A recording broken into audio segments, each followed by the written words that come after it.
allergies have literally just been so bad in Vegas.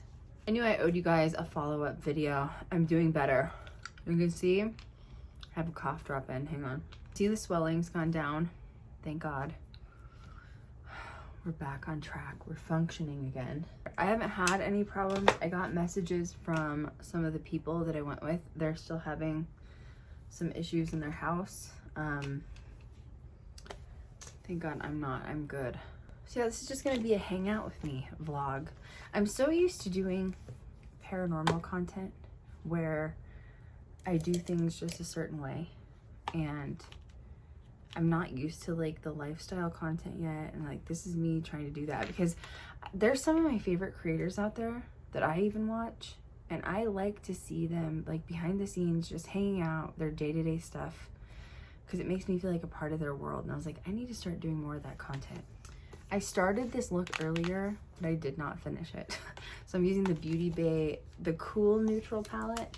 I think we're gonna go with these like gray tones. What I would talk about, I had a friend reach out to me today, and I haven't talked to this person in a really long time, and I think some of you guys probably can relate to something like this.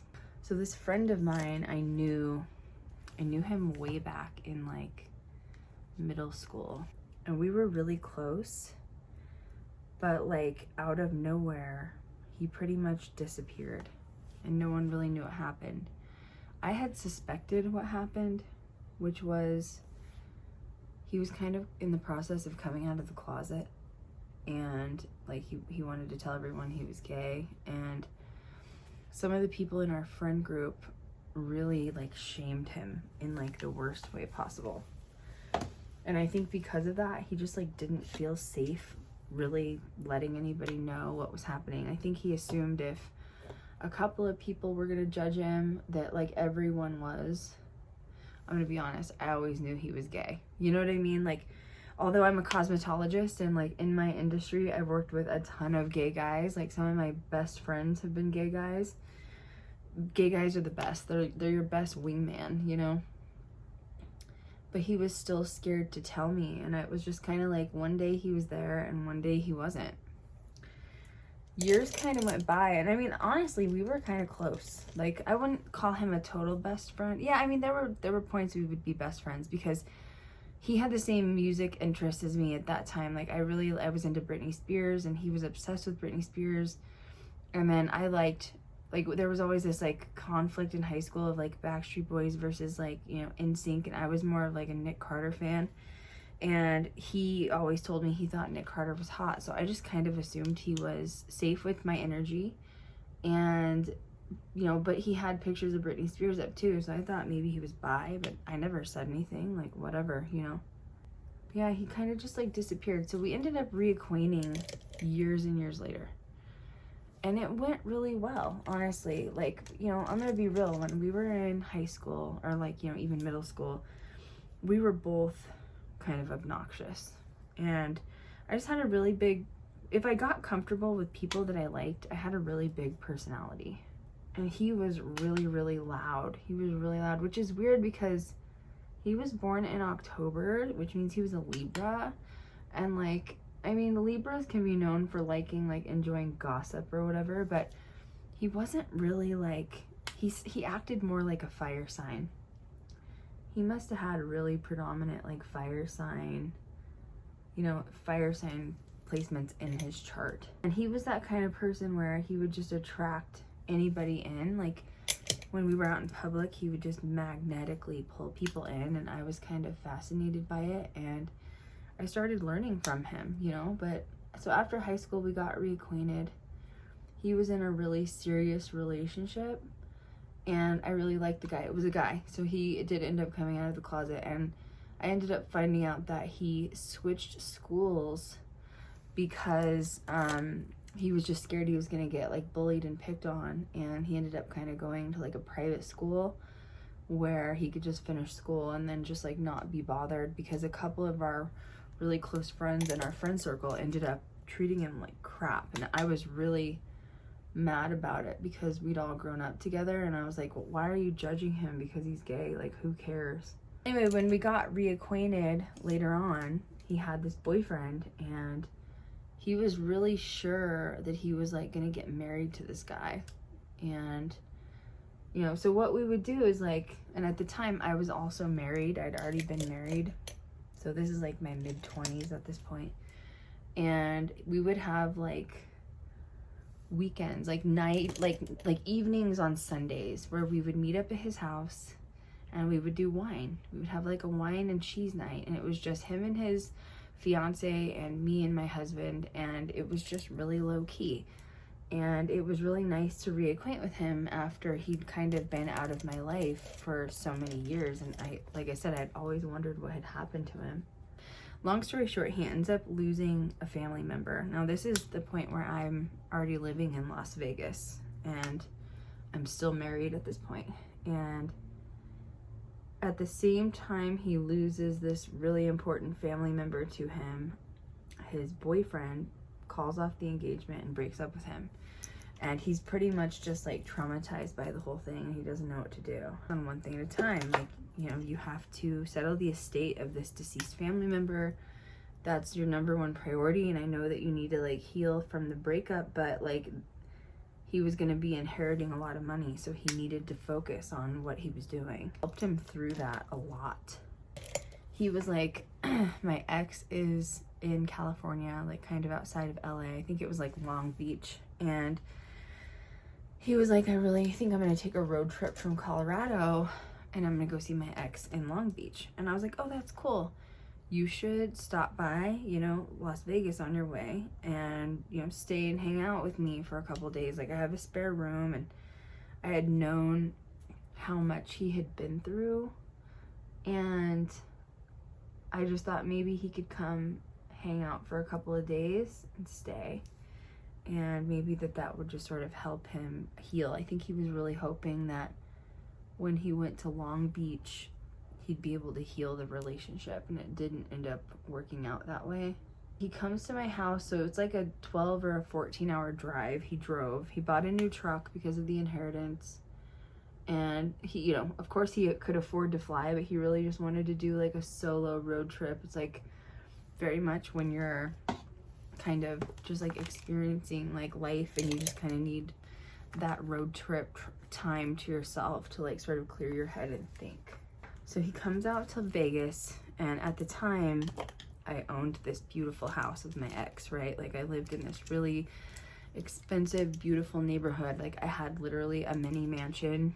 A lot of times, even current times in this, like this time in my life, people will see me online and YouTube, and they will just automatically think that I'm like a millionaire, because they're like, oh, you do like social media, and like now I'm doing like fashion and stuff. Back then I was still at my prime with my paranormal stuff. And from the outside looking in, when you see someone with millions of views and, you know, the count that I had at that time, people just automatically think like, oh, she's a millionaire. And I've had this happen like over and over again. And let me make it quite clear that I would never go into someone's house just expecting them to have money and like expect them to pay for everything. So basically he comes to my house, and I haven't seen him at this point for a couple of years because I'd been living in Las Vegas, and I set him up in my room, and he's got his own bathroom. I literally had like a guest wing in my house. And he basically decides he's gonna stay for like a week, which is a little bit longer than what he had originally planned. But, you know, originally he said he was only going to stay for like 1 or 2 days. But I was like, whatever, you know, I'm fine with it.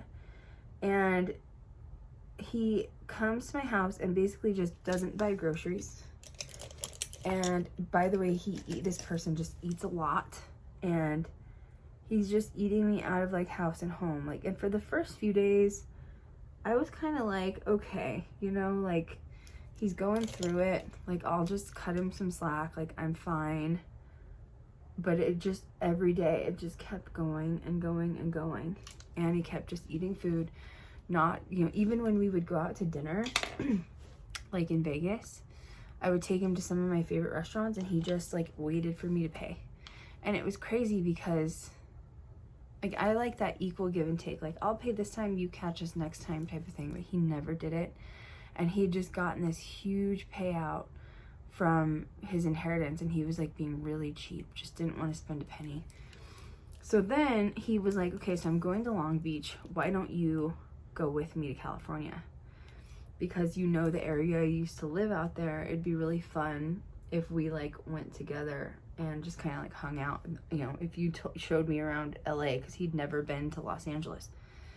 And I was like, sure, I'll go with you. And as the days kind of progressed, he told me that he'd planned on not getting a hotel and sleeping on the beach. He was like, that was his dream, to, like, sleep on the beach.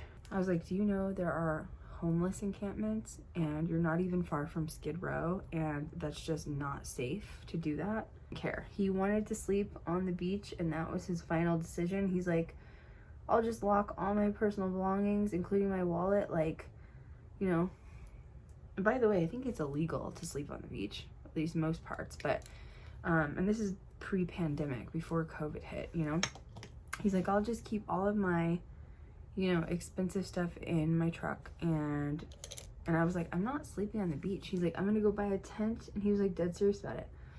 And I was like, I'm not going then. You know what I mean? Like, I'm not, there's no way I'm sleeping on the beach. It's unsafe. I've literally lived in Santa Monica. Like, absolutely not.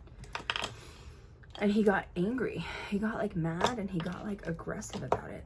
And there was only about, at this point, 3 or 4 days left where he was, like, you know, still planning his trip to go to California.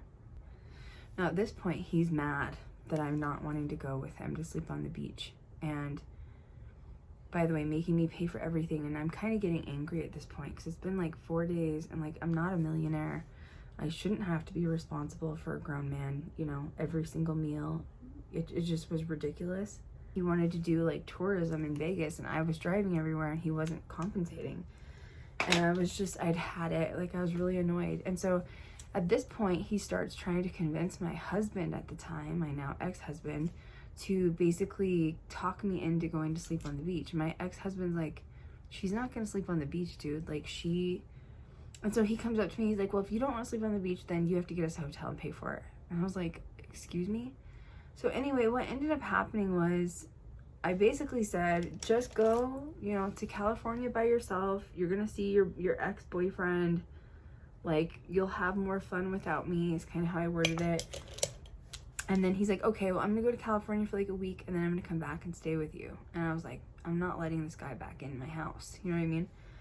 Like, I don't know if it was from the trauma that he'd been through. I had tried to communicate with him about what was making me upset, because communication's key. And he started like taking it out on my husband at the time, and he made this horrible, tense place for my house. He was treating my husband like crap. I think there was like a jealousy issue going on. Like, Krystal has a career and the house and the relationship and the husband, and it was kind of like his life was in the process of falling apart. Like, he was having a tower moment, and he was looking at me like I had everything that he wanted. But like, rather than realizing that we're two separate people, we're not in competition, he just started treating my family like crap. So long story short was, by the time he left and I felt like I was never gonna get him out of my house, if I'm being honest. Like, I felt like he was never gonna leave. It was just so stressful. And so he finally left, and I was like, that's it. That's the end of our friendship. I'm not gonna ever talk to him again. And I didn't. And I just got a message today that he kind of wants to chat and repair the friendship. And I really don't, you know, once again, I think if he would have opened the dialogue with taking accountability for what he had done and apologizing, because I had expressed to him what I was upset about. And that was the crazy part too, is like, I was expressing like, you really need to help buy groceries. You really, you know what I mean? Like, you really need to hit me back, whatever. And he just like, it was almost like when he was looking at me, he was looking through me.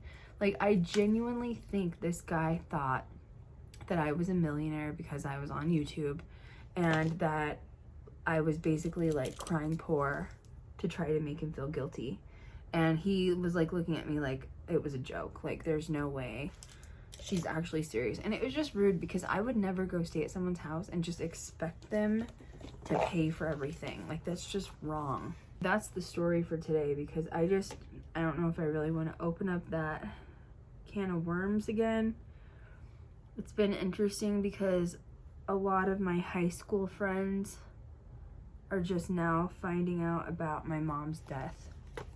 She died at the beginning of 2022, and it was like really tragic and horrific, and it's starting to make rounds finally because I'm so private. I don't even talk to like those people about it, you know what I mean? And like, I feel like my fan base, my audience, you guys, my community, you know more than those people. You know what I mean? Because I trust you guys more. But like, even it was so weird because this past summer, a bunch of my exes, like people I have not talked to, and like I've only had really serious long-term relationships, but I had one ex that I probably have not seen since like, or talked to since like I was like 18 or 19 or maybe 20. And like, we just had like, it was a karmic relationship, and it was a little bit volatile. There's like, I don't really want to say anything bad about him because there's not, it just was what it was, you know what I mean? But he found out about my mom, and he found me on social media. A lot of people didn't know that I changed my last name, my married name, and then now I go publicly by my actual name, Krystal Leandra. I was named after my grandmother, and so a lot of times people from my past can't find me, and I really prefer it that way. And my one ex found me, and he was shocked because so many people really loved my mom. And then I had another ex that found out from high school that my mom died, and he was like, he didn't even know how to respond.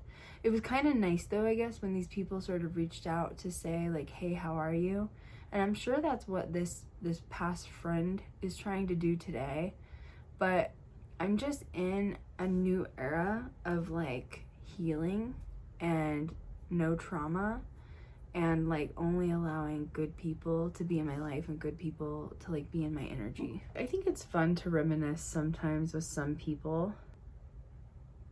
So yeah, I don't really like wish him harm or wish him bad.